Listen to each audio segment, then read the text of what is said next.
Alrighty everyone, thank you for tuning into our YouTube channel, Save Green here. And we are looking at an air conditioner inside unit, air handler, that recently stopped working. And we're going to show you how to save yourself that service call. Some places a service call is $125 and up. Some places it can be $200, depending. If it's a long weekend, 4th of July weekend, expect that service call to be even more. So we're going to show you what to do, and it has to do with this little piece right here and what you can do to solve the issue if it happens to be with this piece right here. So let's go ahead and get started. So at the moment you can hear the air conditioning running. We can feel the unit running, and this piece here is a float switch. And what it does, and let me see if we can take a look in there, you can see a little bit of water in there. That water is coming from the bottom of the coil pan, which is right on the other side of this cover. And what happens is, if your pipe that goes to the outside, your drain line that's supposed to drain all that water that comes off of your evaporator coil, supposed to drain it successfully to the outside. But if it doesn't, if there's a clog somewhere in here on your tray, this little piece will come up like this. And you just heard the air conditioner stop.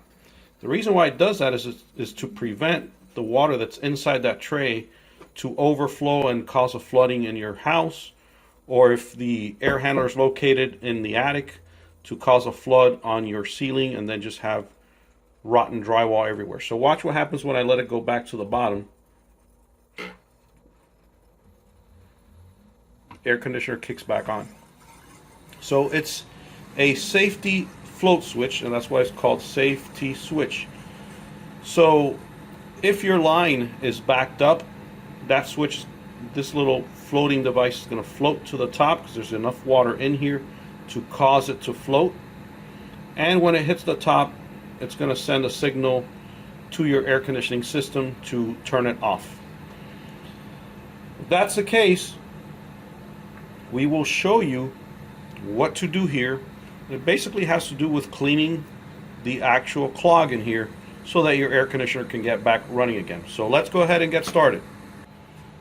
Alright, we're looking at this at a different angle here, and you have this little cover here, and when you open this,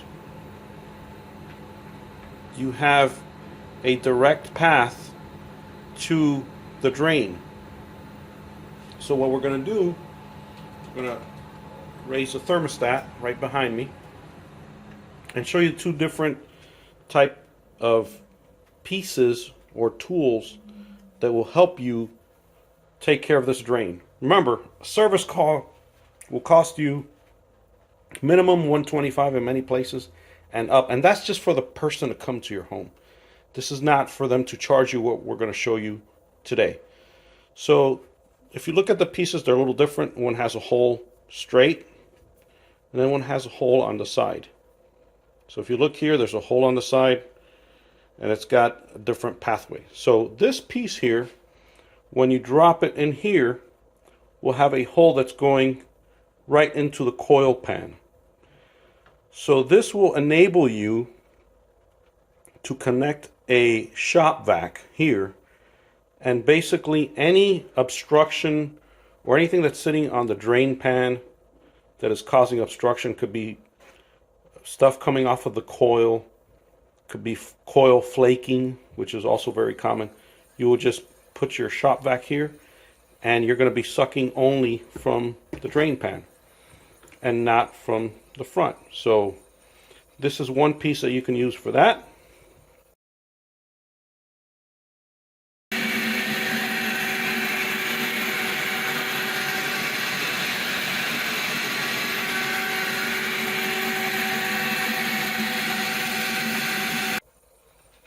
And then you have the other piece that goes straight out, and we're going to show you in just a minute how we can get the best cleaning here using this piece.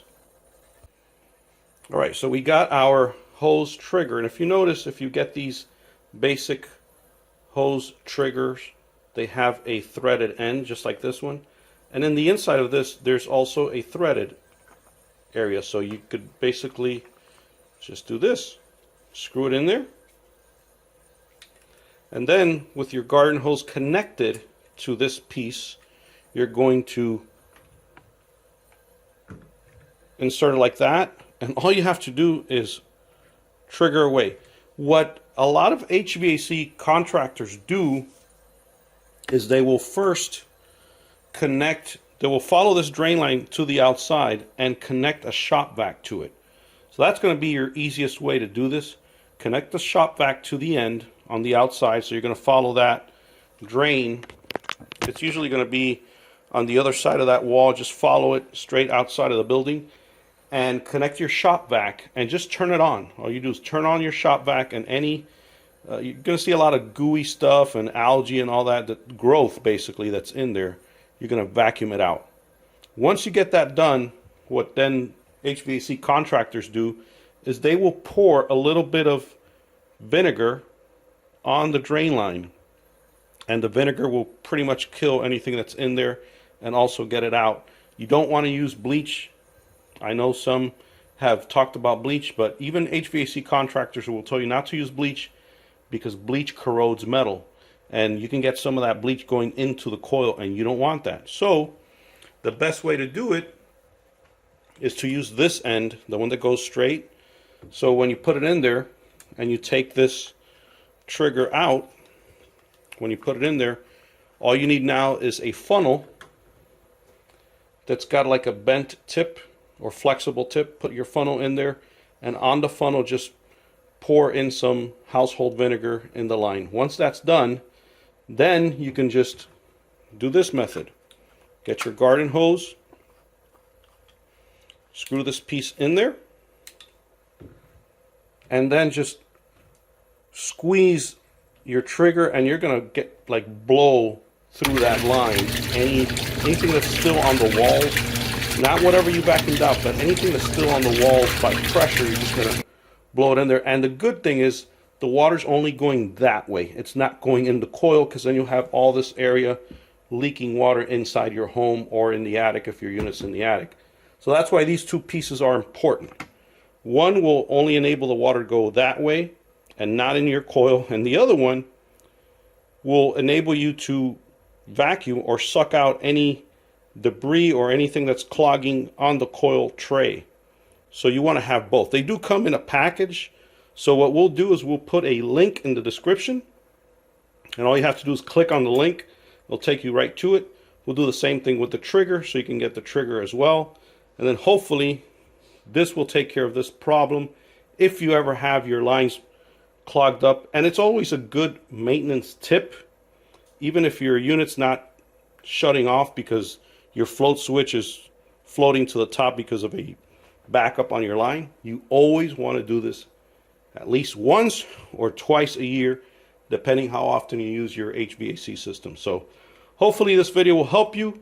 If you haven't done so already, please click that subscribe button. We really appreciate it and appreciate your support. Thank you for watching. Have a great day.